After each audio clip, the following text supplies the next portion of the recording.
Je suis tombé sur la vidéo de Morgane Anselme, désolé si la prononciation n'est pas juste, qui est une ancienne candidate de Secret Story, qui nous explique comment la production a manipulé Secret Story et son émission et ses candidats. Donc ici, on va décrypter certains passages de la vidéo de Morgane qu'elle a publiée il y a quelques jours sur YouTube et on va chercher à comprendre quels sont les leviers émotionnels, cognitifs qui sont employés pour manipuler à la fois Morgane et aussi les autres candidats. Voici la première technique. Donc on y est allé pour discuter et là il s'est passé un truc de ouf, c'est que on nous a fait passer le casting par surprise. On est arrivé à 10h30 et là ils nous ont dit que vraiment cette année ce serait différent, qu'ils voulaient complètement changer la télé-réalité, qu'il y aurait que des belles histoires avec des beaux secrets et que c'est pour ça qu'ils avaient besoin de gens comme nous. C'est ce qu'on appelle le pied dans la porte. Cette technique, elle est très réputée, elle est notamment utilisée en vente et par toutes les personnes qui cherchent à obtenir quelque chose.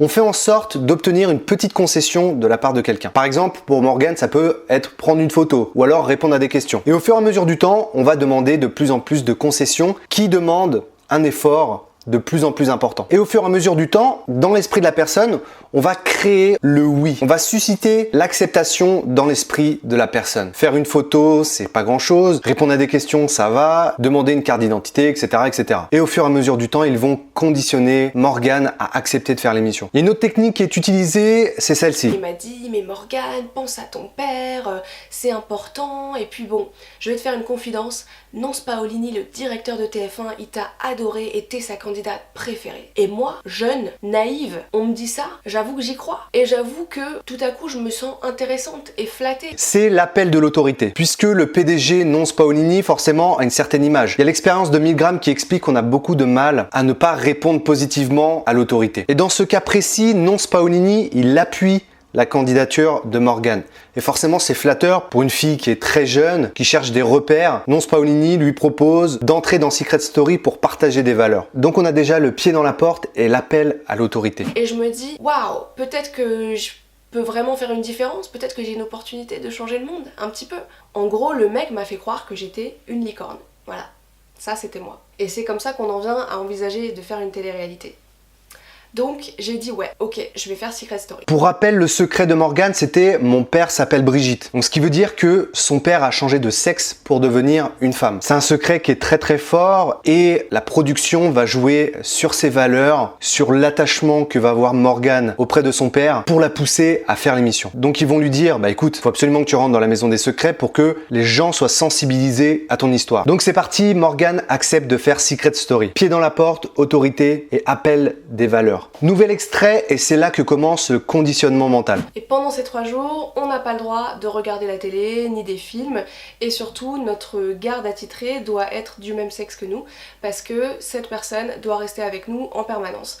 Donc quand on va aux toilettes, on n'a pas le droit de fermer la porte et quand on prend notre douche, cette personne nous regarde, soi-disant pour pas qu'on se suicide. Mais après, il y a une personne de la production qui m'a avoué que en fait c'était pour nous habituer à obéir, à perdre notre intimité et surtout pour qu'on soit comme des lions qui sortent de cage quand on commence l'émission. Donc là concrètement, Morgane elle a été enfermée pendant 3 jours avant l'émission pour éviter que justement il y ait des paparazzis qui cherchent à découvrir qui sera dans la maison des secrets. Mais c'est surtout pour conditionner mentalement Morgane. Comme elle l'explique, en gros il y avait une personne qui la suivait constamment. Et ça c'est typique du conditionnement mental et c'est prouvé par les biais cognitifs, notamment le biais de simple exposition. Je m'explique. Les biais cognitifs sont des raccourcis par le cerveau pour prendre des décisions. L'effet de simple exposition consiste en fait à exposer un stimulus, une personne, un lieu, un produit de consommation, pour qu'au fur et à mesure du temps, on accepte ce produit. La publicité, ça marche comme ça. Plus on va voir un produit, plus on va l'apprécier. Là, le but, c'était de faire en sorte que Morgane soit tout le temps accompagnée pour qu'elle s'habitue à ce qu'il y ait quelqu'un qui l'observe. Et au fur et à mesure du temps, on va accepter les conditions et ça va devenir normal. Le stimulus va faire partie de l'environnement et on va accepter. Mais aussi, un autre principe qui est mis en œuvre, c'est ce qu'on appelle la cohérence et l'engagement. En arrière-plan, bien entendu, Morgane a accepté de faire Secret Story pour son père et pour les valeurs qu'il y a derrière le fait de sensibiliser au 3e genre, donc de passer d'un sexe à un autre. Donc elle a une sorte de poids sur les épaules et si elle échoue, son image d'elle-même va se dégrader.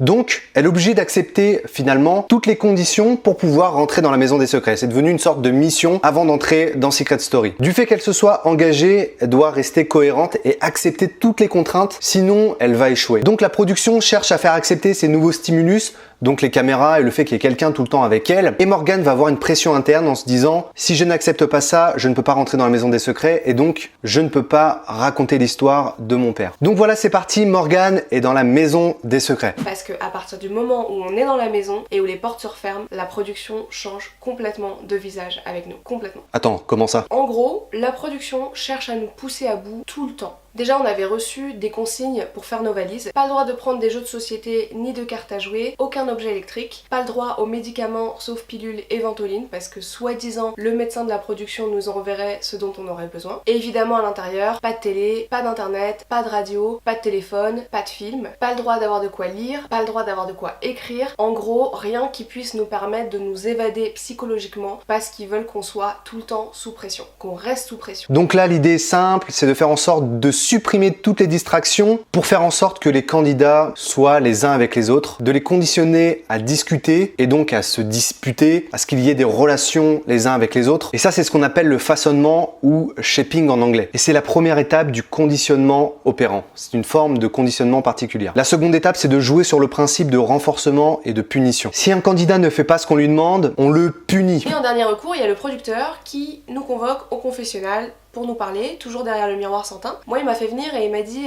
Morgane, dis donc, la semaine dernière c'était bien, tu pleurais beaucoup et tout, mais là cette semaine, tu fais plus rien, t'es transparente, il faut que tu te disputes plus avec les gens parce que sinon t'existes pas.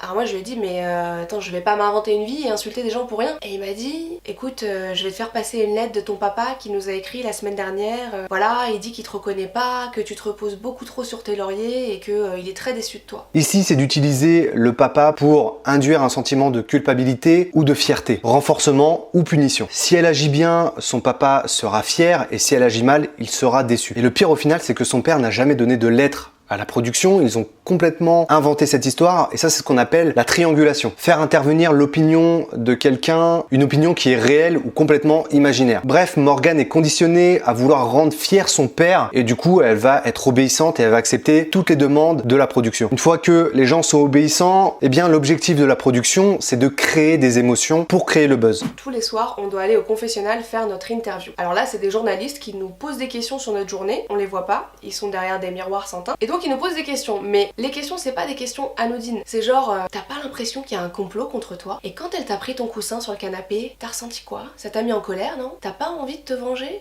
hein?